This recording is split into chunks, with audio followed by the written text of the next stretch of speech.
Right, we're in a series on Romans chapter 12, nearing the end of it, but we're in a mini-series within our series on verses 9 to 21.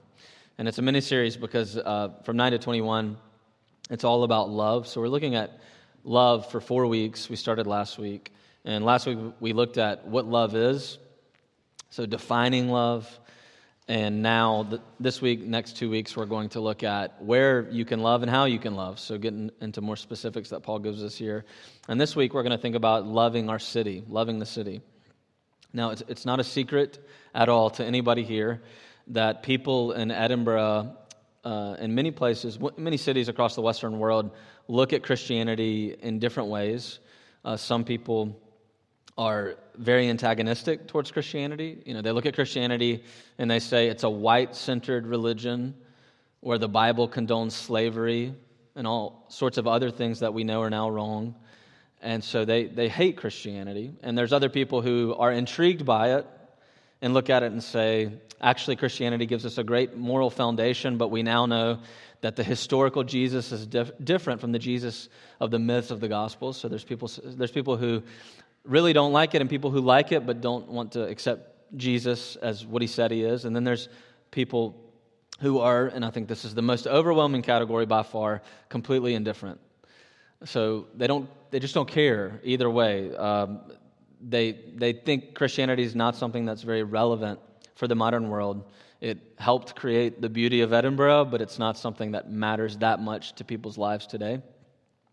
There's a temptation as we live in the 21st century through the plight of the modern West for the church to do one or two things in the face of these types of reactions to Christianity. On the one hand, some of us are tempted by our personalities to go on the offensive, to say, I'm going to fight for the truth. I'm going to stand up. I'm going to get people to see that this really is real. And so you go on Twitter and you're constantly posting proofs of the resurrection or something like that. To really fight for the truth. On the other hand, your personality might drive you to say, it's time to batten down the hatches, hide, build the institutional church's walls up, and stay away and kind of hold out until things get better. To say, we've lost the West, and we need to protect ourselves. And depending on everybody's personality, we probably tend in one or the other directions. In the book of Acts, you look across it, and you have this fundamental question being asked. What do you do when your city rejects you? And then what do you do when your culture, your city accepts you as a Christian? And Paul, in his actions in the book of Acts and his words in Romans 12, gives you the answer.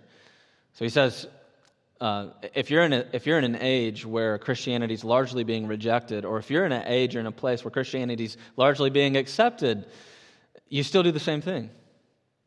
And he says the answer is you love. You go forth and love, no matter what. No matter if you're being accepted or rejected, you go forth and love. It's not a fight mentality or a flee mentality, but a love mentality is the way that Paul cuts through that division, that temptation that we face. And so in the first century, Christianity had emerged into these Greco-Roman cities all over the place. And they're really, in some ways, like ours today, like Edinburgh today, where overwhelmingly most people do not know about Christianity and have not encountered it in meaningful ways. And the Christians in the first century were finding their feet, and we're sort of back to that again, finding our feet. And the Christians in the first century said, how do we relate to the government? How do we relate to the city? How do we relate to the people? And Paul kept saying, look, no matter what, the answer is always going to be fundamentally a posture of love.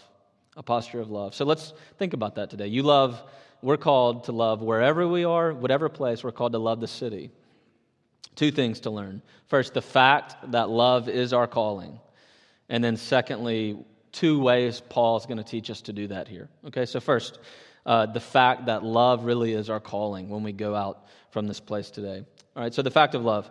Now, we read from verse 9 to 21 this long list of imperatives, commands, ethics of the Christian life, all grounded in the concept of love.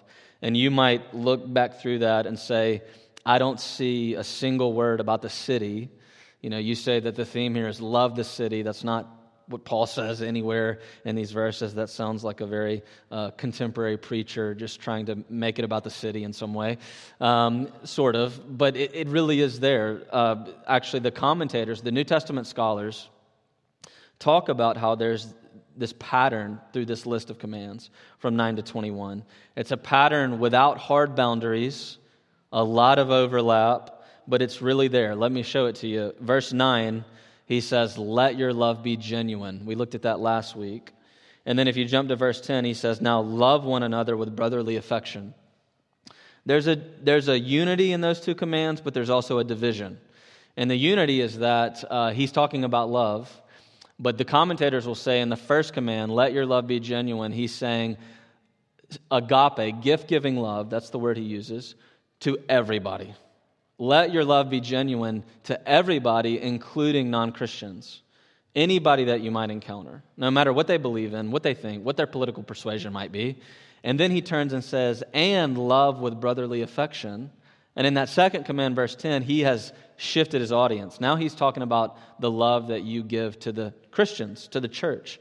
And he changes the word. It goes from agape to philostorge in Greek. And that second word, philo, like Philadelphia, brother, the city of brotherly love, the phil at the beginning means brotherly, but storge is a type of love. So he says, in other words, love everybody, love the city with gift-giving, God-like love, no matter what. And when it comes to the people in the church, love them like family. Storge is the Greek word for loving people like you love your children, loving people like you love your spouse, loving people like you love your parents. He says, when you're inside the church, you love like it's family. Outside the church, you gift give, you go forth in agape. So he's talking about loving the city, everybody, and loving that takes place inside the church. We'll do inside the church next week. But you can see that there is this pattern, and it goes throughout the entire rest of the passage, where some of the commands are very clearly talking about your life in the city, some are talking about your life, your ethic in the church. And the big picture, you can basically get the message here, which is Paul is saying, go into the world and love people like God loved you so that strangers become part of the family of God. So that you can shift people from just general agape love into family-like love. That's actually the movement that we're looking for. And let me just show you that division a couple more times. You can see it in verses 12 and 13. Rejoice in hope, be patient in tribulation. You're going to be out in the world, out in the city, facing all sorts of hard things in life. That's a command for the type of love you've got to have underneath when you face anything, being rejected. You can see it again, verse 14, bless those who persecute you. He's talking about life in the city. Verse 19 and 20, verse 19, beloved, never avenge yourselves. He's talking about a relationship to people that are not Christians there. But then you can go through and see verse 13, contribute to the needs of the saints, show hospitality. He's talking about life inside the church there. So he's doing this split. There's no hard boundary. All the ethics overlap. We want to show hospitality in and outside the church. But he's talking about loving, how to love the city and how to love the church back and forth here throughout verses 9 to 21. Now, the lesson's simple. In the early church, again, Christians were asking, what do I do in relation to the city around me? How do I live? Do we go form our own cities? Do we hide in enclaves? These were the questions that early Christians were really having to answer. And the apostles looked backwards to the Old Testament and remembered what God said to the people of Israel when they were in the midst of Babylon. In the book of Jeremiah, he said, your number one goal while you're living in Babylon is seek her peace and prosperity. He says, you actually have been sent to this place, we'll come back to this, simply to build a great church, but to build a great city, to be a part of the greatness of the city, to seek her peace and prosperity, to be sent out. And the way that you do that is through love. You see that in the book of Acts, they went straight, where did they go? They went straight to Mars Hill in Athens. They went right to the heart of the city, and they stayed over and over again and planted and said, we are here to seek the peace and prosperity of the city in love. And in Acts 11, Barnabas went to the most important city in the Eastern Empire, Antioch, and he stayed there, and he lived in it, and he poured his life out in it. People were coming to Christ left and right, and he did not plant a megachurch.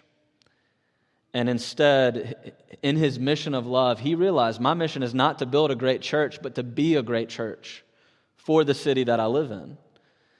And that was the heartbeat, to go out and love, love, love, right? To be for the place that you exist in, not just to build a great institution.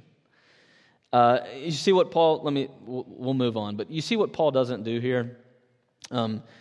Paul, in this list of commands, gives not a word about ministry forms. Right, so what's a ministry form? A ministry form is the concrete way you actually enact ministry.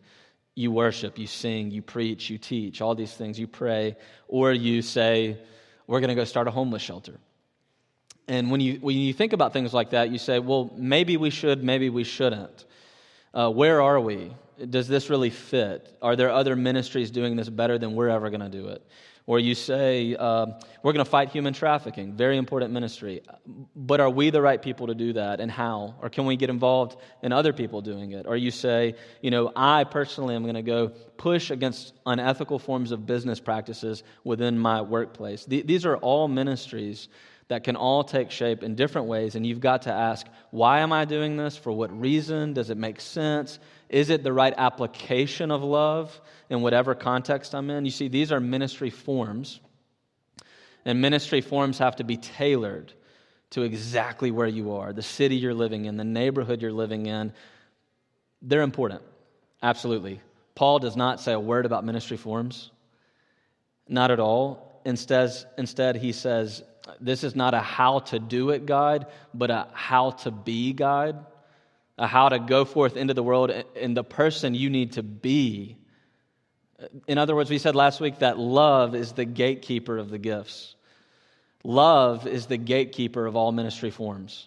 He's saying the posture you need when you go into the world, how to be, is deeply rooted in love. When you enact anything, whether it's a homeless shelter or street preaching or bringing a meal to your neighbor, love is more fundamental than any of the actions that might take place. He's giving us a how to be, a posture guide here. All right, so let's think about that. Secondly, finally, only 2 points. We're almost done. The posture that love takes. The posture that love takes. He gives us 2. He gives us a lot more than 2. We'll come back to more next week. But let me just highlight 2. They are humility and chaplaincy. Okay, humility and chaplaincy. Look at each briefly. Verse 16, you can see him say it halfway down. He says, do not be haughty, but associate with the lowly. He's saying when you go out into the city, do not be haughty, associate yourself with the lowly, and never be wise in your own sight. So interesting, if you jump back up to verse 3, if you have a Bible, you can see that he says, by the grace given to me, I say to all of you, do not think of yourself more highly than you ought to think. Now, in verse 3, he was talking about fighting your pride within the church body. So he's saying you might have a really great ministry gift within the church. You ought not to think too much of yourself. You come down to verse 16, and it seems like he's talking about humility outside the body, when you go out into the world. And he's saying also, when you go to the world, don't think of yourself very highly either. Associate with the lowly. Don't be haughty at all. Now, he's talking here about humility, and humility is the trait of a supernaturally changed heart. In other words, very important, love is not vague. Love is vague. The word love is incredibly vague. But when you come to the Bible, what you find out is that love is not vague. Love is not an emotion primarily. It's not a mere affection. When the Bible treats love, and we defined it last week, it says that love takes up very concrete forms. We said last week, love is selfless affection and concern for the ultimate good of another for God's sake. And you see, when you take the first part of that definition, love is selfless concern for another's ultimate good, you just say that's just the definition of humility. Selfless, self-sacrificial concern for somebody else's good, that's just humility. And you see, when you come to 1 Corinthians 13, which is the parallel passage to this, what does Paul say? He says, love is sort of vague, and so let me explain it to you. He says, love is patience. Love is kindness. Love is not boasting, but being humble. You see, love is an affection, but love actually takes shape in the virtues. You say, where do you see love? You see it in humility. Where do you see love? You see it in being patient. Where do you see love? You see it in kindness. It takes concrete form when we are humble. And humility across the Bible is by far and away the most important of a trait of a supernaturally changed heart. Paul uses, just a couple things here, Paul uses the word haughty, which is a word for high self-regard. It's a word that connotes either being, thinking you're taller than you are. I don't have that problem. Or it can mean being overinflated like a balloon. That's the connotation. So he says, some of us, we all struggle with being overinflated, our egos being overinflated like a balloon, and it's got the sense of having your chest poked out. You men walking around thinking you're big and fit with your chest poked out, that classic image of the 19th century ultimate macho man or something. These are the words that Paul actually uses to give you an image, kind of a cartoonish picture, that you've been puffed up and made taller. Something like that. And he says, actually, that is the natural condition of the human heart, to think of your ego in that way, to actually be always thinking of yourself, comparing, trying to see, am I better than people around me? It's just natural competitiveness. And then he says, don't think that you're wise in your own sight. And he says, in your own sight, because pride has the tendency, in a cartoonish way, to constantly look at itself. He says, don't ever think you're wise in your own sight. In other words, stop looking at yourself so much. And so you get this cartoonish image of a man with his chest puffed out and standing on his tiptoes and walking down Princess Street, looking at his reflection in all the windows. And that's the cartoon image that he's giving here. And he's saying, that's abstract. It's cartoonish. Let me make it more concrete when it comes to loving the city. One of the ways we could show pride towards the city is that we look at Edinburgh, we look at the world, we look at the West in particular, and we say something like, look what's going on out there. It's an absolute mess. The moral decline. I wish I would have lived in the golden age, in the better age. And, the state of the world these days, and we lament, we have a posture of sadness, anger, towards the declinism, but actually what's really going on deep down in our hearts is spiritual pride. What's really going on is that we've forgotten the gospel because we've forgotten that there is no one worse than me. That besides the grace of God, oh boy, what about me? What would I be like? It's a spiritual pride. It's a puffed upness. To be competing with the world and saying, we've got to batten down the hatches because the good guys are in here and the bad guys are out there. And we have a tendency towards that, and that's actually spiritual pride. And there's a couple problems with it. Not only pride, but one of the problems is it's just actually not always true. So decline narratives, just a brief aside, decline narratives are always very complicated. And for example, Christianity is growing, not declining. And in 2030, there will be more Christians in China than the United States of America. And in 2050, there will be 40% of all world Christians in sub-Saharan Africa. Christianity is diversifying, spreading like wildfire. Did you know that there are 4 times as many Christians on planet Earth today than there were in 1920? From 1920 to 2020, Christian professions quadrupled. Christianity is not declining, it's growing. And so these decline narratives can be really complex. But at the same time, we know that maybe where we live, whether it's Edinburgh, somewhere in the West, we do see decline of Christian professions, household professions, changes in the sense of the moral order. And Paul is coming and saying, you know what? If it's going really well, go forth to your city in love.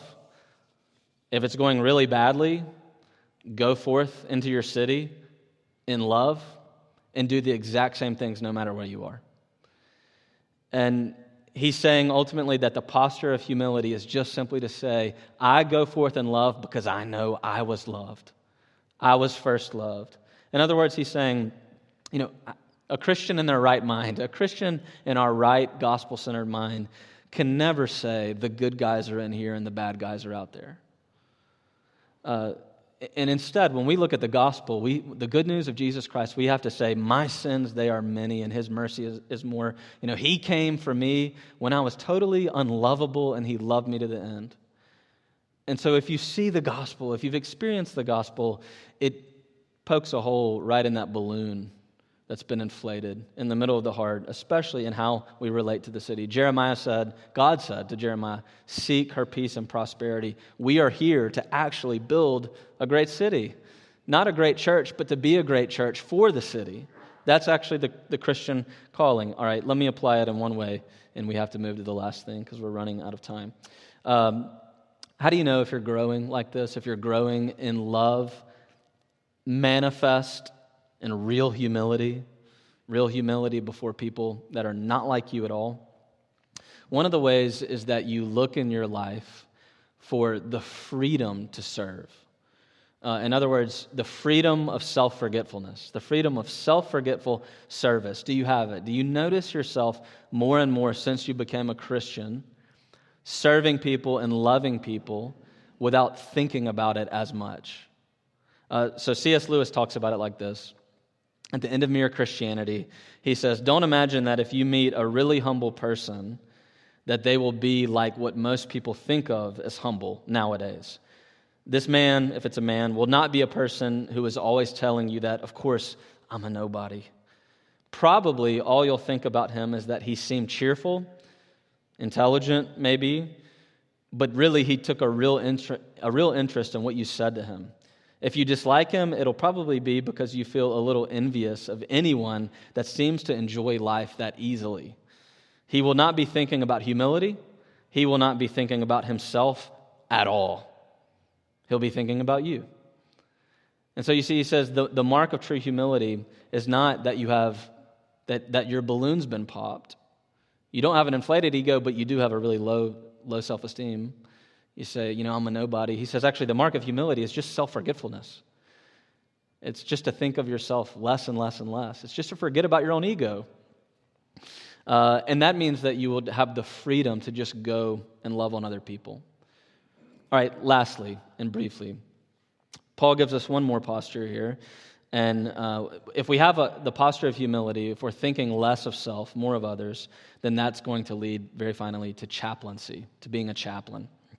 All right, what do I mean by that? A couple commands Paul gives. Verse 14, he says, bless those who persecute you, bless them, do not curse them.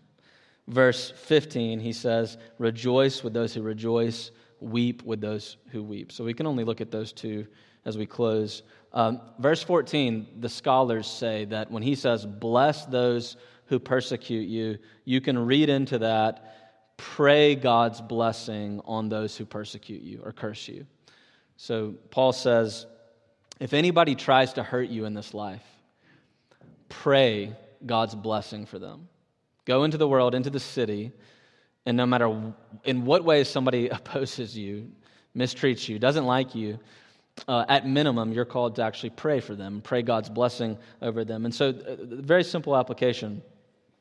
When you go forth having experienced the love of Christ in the gospel, you love because he first loved you. That simply teaches us that we've got to be respectful, loving, and kind, even with people who oppose us the most, no matter what it's about. In other words, Christians have got to take the lead in this world, in the modern West, on putting away any sense of demonizing the other, demonizing people for their views, for what they think, for what they say. Jesus Christ had every right to demonize me and you. And he came and became demon. He went to hell for me and for you. And so we're sent out into the city to never demonize anybody, but to love them right through the midst of whatever it is that they're struggling with, going through, doing.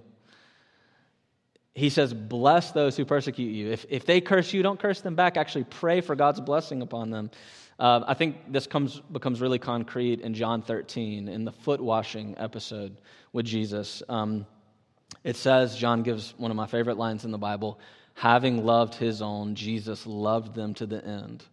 And so he knelt down and he washed their dirty, stinky feet.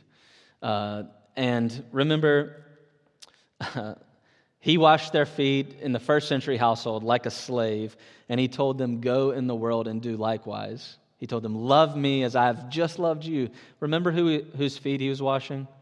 One of those men was Judas. He got down on his knees and he washed Judas's feet, and Judas went out that night and betrayed him. And one of those people was Peter, and one of those people were all the other disciples that ran away from him. Oh boy, they didn't like him, they didn't love him, they betrayed him, and he got down and he loved them to the end. He washed their feet, and he says, now go and do likewise. Down in verse 20, I'll move on, but this, verse 20, if your enemy is hungry, if the person who hates you the most is hungry, he says, feed him. Meet his needs. Meet that person's needs in your life. He takes it that far, no matter what. Now, who is it? Who is it that you're loving like this in your life? Who is it that you're praying for in your life like this? And one of the ways to maybe say, okay, look, I don't know that this is present in my ministry in the city. Simple love, caring for people's needs, loving them no matter what, no matter how much of a jerk they are. One of the ways to think about it is sometimes what you can do is just pick your neighborhood, your street, your block of flats, your workplace. Maybe it's through hobbies, sports that you play.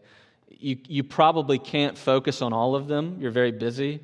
But what you can do is say, you know what, we're going to actually make this group of flats the place where we love people the most. We're going to make these people that are part of this hobby we love the people we focus on and love the most. You've got to actually do that. Have you done that? Think about doing that. That's one way to get started in this. Last thing, not only verse 14, but verse 15. He says, rejoice with the rejoicing, weep with the weeping. All right, remember, humility is selfless interest in another person's ultimate good. Chaplaincy, this is the word we're using, chaplaincy. Being a chaplain, if you've got a posture of humility and you go out and you say, I love because he first loved me. He went to the cross for me. You'll naturally become a chaplain. What's a chaplain? A chaplain is a person that people come to in the midst of crisis. Every single human being, we talked about it last week, we have need love. We're needy creatures. We need to hear somebody say, we need to hear God say, I know you to the bottom, and I love you to the sky. And everybody in your people around you in your neighborhood, no matter what they might think of you or you think they think of you, everybody needs a relationship in their life, a friend who loves them and knows them simultaneously. And Paul says to the church, when you go out into the city, you've got to be able to be a person that can rejoice with the rejoicing, weep with the weeping, be a chaplain. Be a person that can celebrate with the celebrating and cry tears with those who are broken over something in their life. That's chaplaincy. And when you're living a public, honest faith, never pushy, with a radically humble posture in whatever community you've decided to pursue, chaplaincy naturally arises. And when chaplaincy arises and people come to you in crisis, that's when gospel conversation really starts to take shape and happen. People need to be known and loved. That's ultimately what Paul is saying, and that's actually our calling and command. All right, the point of it all. The point, here it is, provocatively. Paul is saying to us that the point of loving the people of our city is not to create gospel conversation. You see that? You say, what? Well, here it is. There's a way of having a posture as a Christian that says, I know that Matthew 28, I'm meant to go out into the world and make disciples. And so I'll go out and I'll be nice and I'll bring a meal to my neighbor. But ultimately, my goal is evangelism. And Paul is actually saying, no, you've got it completely backwards. The goal of loving people is not to get to gospel conversations. In that posture you say, I only love people until I can actually say what I need to say, and then I'll remember that guy was a jerk to me, and we're done. That might be an approach if you get this backwards. But in the Old Testament and the New Testament, you know what God does? He keeps saving Israel over and over again, and he keeps saving the people of the nations over and over again, and he comes in Jesus Christ and saves us. And in Deuteronomy 9, it all is clear. He says, don't ever think that I've come to save you because you're great or for any other reason than this. I love you because I love you because I love you because I love you. And that's it. Love is the beginning and love is the end. And that means that you don't love people to tell them about the gospel. You tell them about the gospel because you love them all the way to the end. And Jesus Christ in John 13 says, I love you to the end. He didn't go to the cross and say, job done. Now I'm done with him. I did my duty. No, the cross was because he loved us at the beginning and is loving us today and will love us all the way to the end. Another way to say it is we don't need friendship evangelism. No, not at all. We need loving friendship. Loving friendship between Christians and non-Christians, and loving friendship evangelizes. You see, the gospel will come up when you love people. And so what kind of a community do we need to be to help someone say in this city, perhaps God's love is real and better than the forms of love I've been chasing? What do we need to be? What kind of people to help somebody see the love of Christ is better than life itself? And Paul says you need humility above all. Let's ask for it. Lord, we ask for humility above all. So give us the posture of love that pops the balloon in our chest, but also doesn't send us down the road of low self-esteem, but just help us forget about ourselves and to go forth in the way that Christ forgot about himself when he loved us to the end, when he took up the cross for us. So help us to be lovers of our city in all the right ways, and give us a posture of true humility and service. Forgive us, Lord. We are not these people. I'm not this person. So we preach and talk like this and read like this and say, I've never met this person. Shape us and make us. Help us to have little steps towards this. So help us to love people so much that we do want to share the gospel. And we pray this in Christ's name. Amen.